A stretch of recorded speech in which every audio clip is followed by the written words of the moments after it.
boa tarde. No Brasil, um estupro acontece a cada 11 minutos, mas só 10% são denunciados. Hoje nós vamos falar sobre a violência sexual contra crianças e adolescentes. 2/3 dos estupros registrados no estado de São Paulo são de vulneráveis.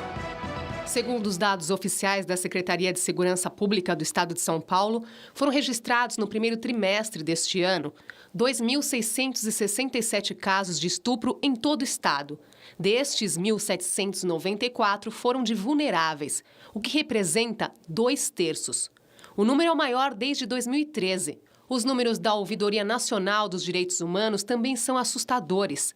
A ouvidoria recebeu entre 2015 e 2016 quase 25 mil denúncias de violência sexual na faixa etária de 0 a 18 anos. Isso equivale a 10% de todas as ligações feitas para o Disque 100 no período. As denúncias mais comuns foram abuso sexual e exploração sexual. A maioria das vítimas é menina e 40% dos casos são crianças de 0 a 11 anos. A maioria dos autores é de homens adultos entre 18 e 40 anos. E para falar sobre a violência sexual contra crianças e adolescentes, recebemos a Nete Trompeter, diretora nacional da Plan International Brasil, ONG que cuida dos direitos das crianças e adolescentes, e a promotora de justiça, Gabriela Mansur. Ela é do Grupo de Atuação Especial de Enfrentamento à Violência Doméstica e Familiar contra a Mulher do Ministério Público de São Paulo. E você pode participar da nossa conversa, pode mandar suas perguntas, comentários, suas dúvidas pelo Facebook e pelo Twitter. Os endereços estão na sua tela. Obrigada por estarem aqui com a gente. Eu que agradeço. Nós aqui no JC Debate gostamos muito de falar desse assunto porque achamos importante, então achamos que temos que falar e falar e falar sempre. Essa pesquisa que traz esses números aí assustadores, apenas aqui no estado de São Paulo, não é novidade nenhuma, mas mostra que esse tipo de crime continua acontecendo. E ainda assim sabemos que é um crime subnotificado, ou seja, tem aí apenas 10% dos casos são denunciados. Quer dizer, os números que já nos assustam são ainda maiores. Existem algumas estatísticas que são bastante sérias. Nesses números a gente percebe que existe um caso de estupro, existem 30 casos de estupro por dia no Brasil. Através desse número se infere esses números. E a gente sabe que violência sexual são números que são subnotificados. Nem sempre a pessoa tem a coragem ou se sente com a acolhida necessária para poder fazer a denúncia. E mais grave ainda quando estamos falando de crianças e adolescentes. Estamos falando em tenra idade e pessoas que vão levar os efeitos dessa violência para o resto das suas vidas. E independente se é um estupro ou se é o abuso sexual, como é colocado, os efeitos são os mesmos. E o impacto psicológico e na qualidade de vida dessas crianças e especificamente dessas meninas vão pela vida toda. Então, esse assunto tem que ser sempre trazido à tona. A violência contra a mulher de forma geral e nesse caso específico contra crianças e adolescentes são assuntos que têm que estar sempre em debate, porque é só trazendo esse assunto para o debate que a gente pode buscar algum caminho para mitigar esses problemas. O que eu vejo é que quando a gente fala em estupro, o que é mais estarrecedor é que as pessoas entendem que o estupro é aquele crime que acontece num local escuro, num local com pouca habitação de pessoas, onde não tem muita gente e que é aquela vítima que está voltando do trabalho. Mas o estupro que acontece, como a maior incidência de casos de estupro é aquele que acontece dentro de casa. Por um conhecido.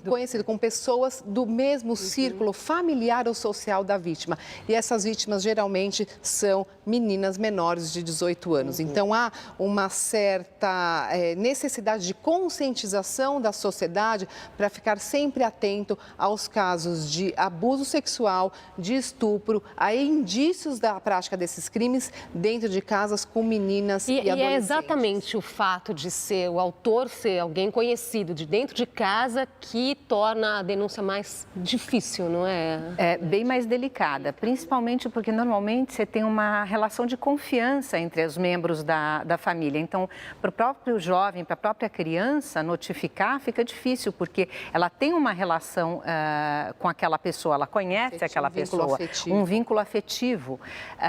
E se torna complicado a denúncia também desses casos, não só pela vítima se sentir talvez impossibilitada, incapaz de fazer essa denúncia, mas que muitas vezes os demais familiares se sentem numa relação de dependência dentro da casa. Então, fica muito mais complicado a denúncia desses casos. E a gente sabe que a maior parte dos casos de abuso sexual contra crianças e adolescentes acontecem dentro de casa, às vezes com outros familiares e às vezes com pessoas dos círculos familiares.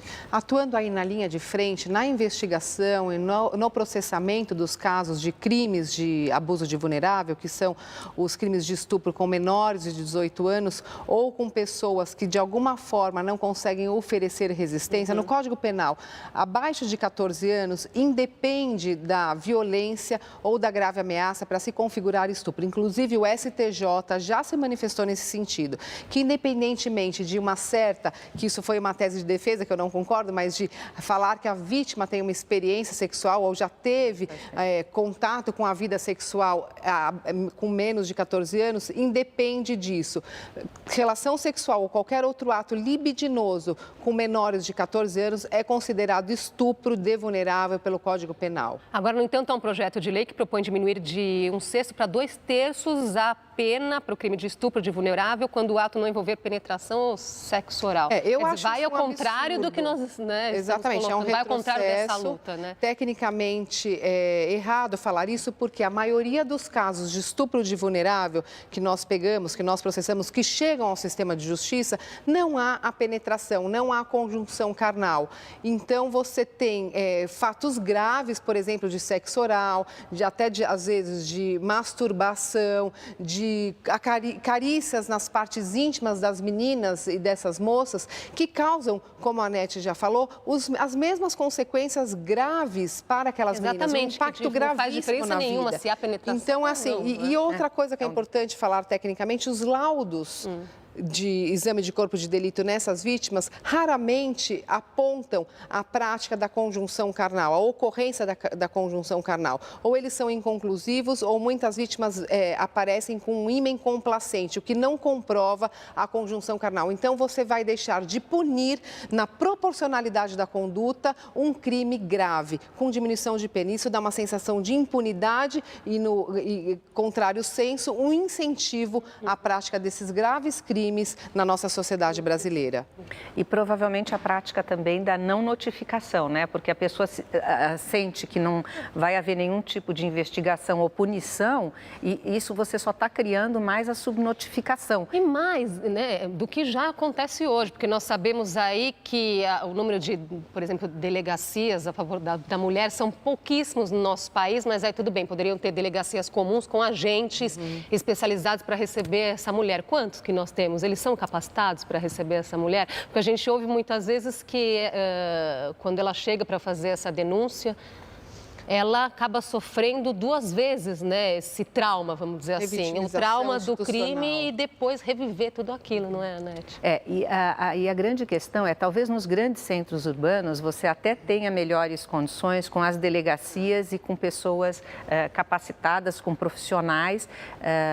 Antes aqui do programa nós estávamos conversando e a doutora Gabriela estava colocando que hoje, quando se vai para a audiência, normalmente você já está fazendo a audiência numa sala separada, com apoio psicológico, de assistentes sociais. São as escutas sociais, as escutas especiais nos casos de criança e adolescente abusadas sexualmente. Já há essa lei aprovada de que essas crianças e adolescentes que sofreram abuso sexual, o estupro propriamente dito, sejam ouvidas numa sala separada, com uma equipe técnica propriamente para isso. Acho que é nesse sentido que você estava falando, né? Agora, se você vai para fora dos grandes centros urbanos, você não tem essa assistência para as pessoas que estão indo denunciar casos de violência. Então, eu acho que elas se sentem muito mais intimidadas e provavelmente violentadas uma segunda vez.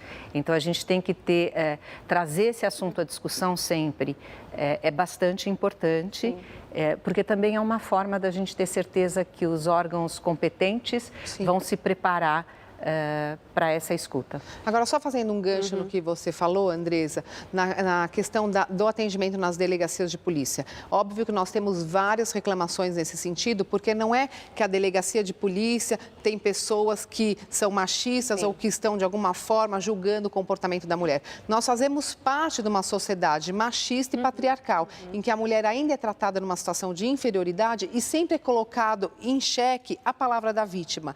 Não é que a delegacia é machista, nós fazemos parte de uma sociedade machista e as instituições acabam reproduzindo em algum ponto esses comportamentos. Porém, há um projeto hoje da Secretaria de Segurança Pública com o Ministério Público, é o projeto Integrar, em que há a formação e a capacitação de policiais militares, de escrivãos, de delegados, de todas as pessoas que atuam nessa linha de frente no atendimento da vítima de violência contra a mulher. É um projeto novo que vai dar muito o que falar. Aí eu vou colocar a questão aqui do Ricardo Nunes de Souza, que tem exatamente a ver com isso. Por falar em capacitação, ele lembra aqui, pergunta sobre capacitação dos professores também, trabalhando aí como para perceber, né, e até ajudar essas vítimas, essas crianças vítimas de violência. E esse vai muito ao trabalho que a Plan International faz aqui no Brasil. A gente trabalha com a educação, a gente trabalha com a conscientização, com a formação, e daí não só nas escolas. Na escola é bastante importante, porque quando a gente está falando de crianças e adolescentes, é um dos espaços que são mais frequentados por crianças e adolescentes.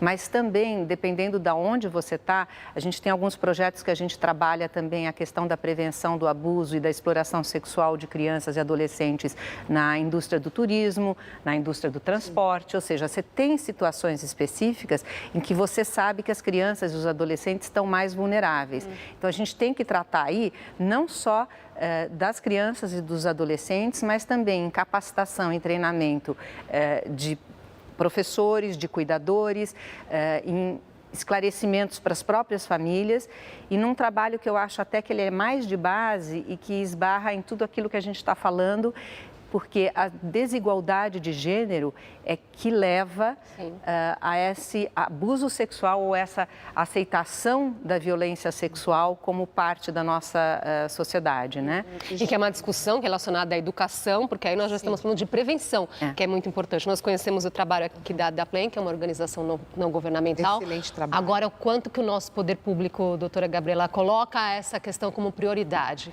Coloca como prioridade, sim, dentro da temática da violência contra a mulher. Nós temos alguns projetos do Ministério Público. Eu, propriamente, já fui em praticamente já atendi a 8 mil alunos, fazendo uma conscientização sobre os direitos das mulheres, sobre a Lei Maria da Penha e abrindo canais de denúncia. Já fizemos também capacitação de conselheiros tutelares, de professores, de mediadores dentro das escolas. Há um projeto também do Ministério Público de levar a Lei Maria da Penha e a conscientização, chama Vozes do Ministério Público, para essas crianças. E eu acho imprescindível fazer a capacitação e a formação desses professores para que eles sejam os receptores e, de alguma forma, investiguem comportamentos de crianças que indiquem um abuso sexual. E no caso, quando houver essa percepção, como eles devem denunciar, então? Imediatamente. Existe no Estatuto da Criança e do Adolescente uma norma que diz que se os professores, diretores ou qualquer autoridade que naquele momento tiver contato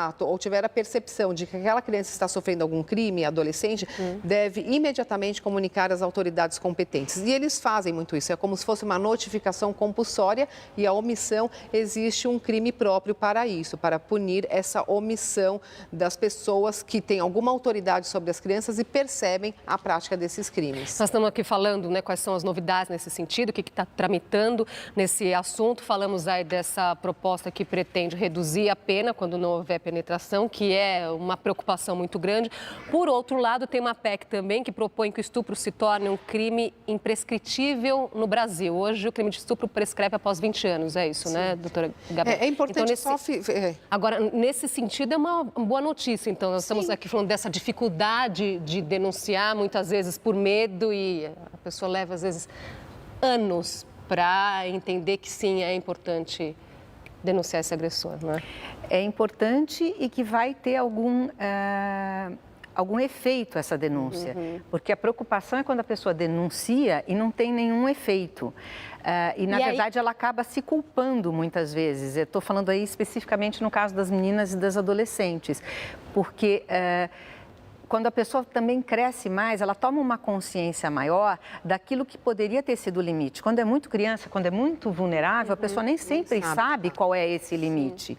E daí, conforme essa pessoa cresce, ela pode se empoderar também para trazer a denúncia à frente. E tornar o crime imprescritível é bom nesse sentido que você pode esperar passar o tempo e denunciar. Não que eu esteja pedindo para que passe o tempo. Claro. Ao contrário, a gente trabalha para que logo cedo, assim que se perceba algum caso de abuso, de violência sexual, que seja denunciado.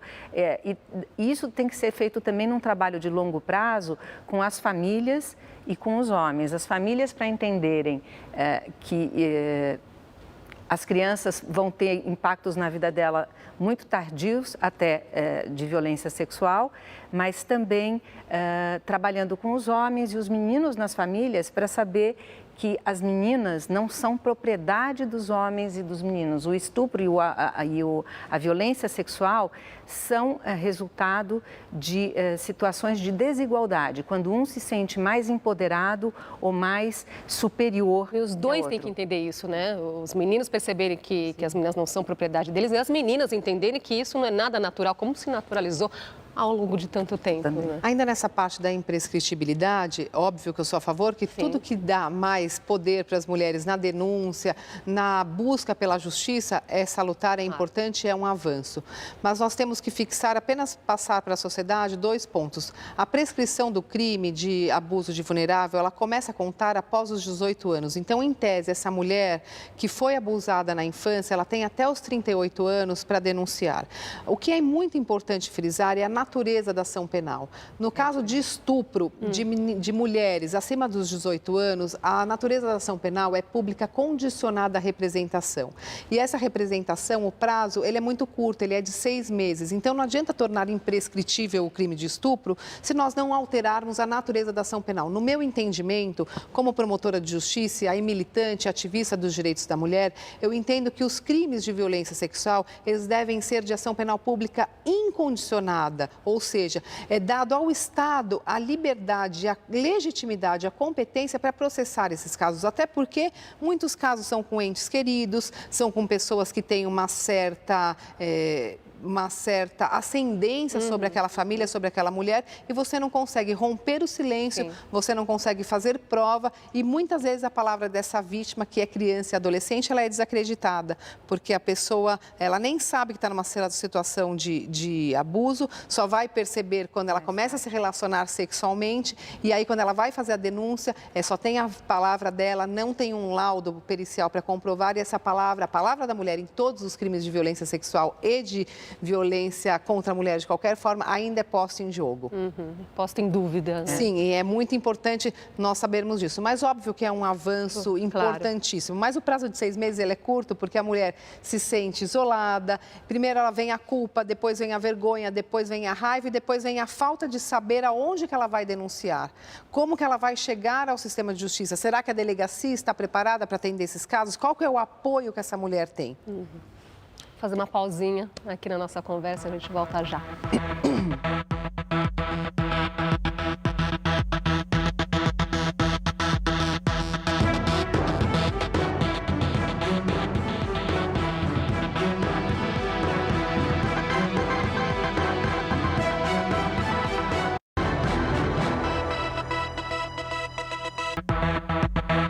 Já estamos de volta com o JC Debate, conversamos sobre a violência sexual contra os menores. Com a gente, Anete Trompeter, diretora da Plan International Brasil, e a promotora de justiça, Gabriela Mansur.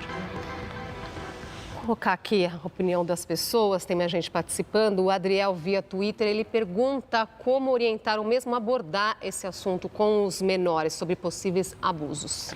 Então, a gente tem que trabalhar bastante na questão da prevenção e a forma que você tem de fazer isso é instruindo, é ensinando, é falando que a criança, que o corpo da criança é da criança e que ela não é obrigada a dar liberdades para ninguém com seu corpo, a tentar se preservar e não não aceitar nada que adultos que elas não conheçam lhe entreguem, e trabalhar junto às escolas e ao aprendizado em geral. Você tem, na verdade, que instruir, ensinar, educar, trazer o assunto à discussão de uma forma tranquila e empoderar essas crianças e as famílias como formas de prevenção da violência sexual. Só que eu acho que, acima de tudo, tem que se trabalhar também não só com as meninas e as famílias, mas também com os meninos, que serão os futuros homens. Então, a questão da desigualdade, ela está na raiz desse problema e é só trabalhando em conjunto, meninos e meninas, que a gente pode avançar alguma coisa em relação à prevenção da violência e do abuso sexual.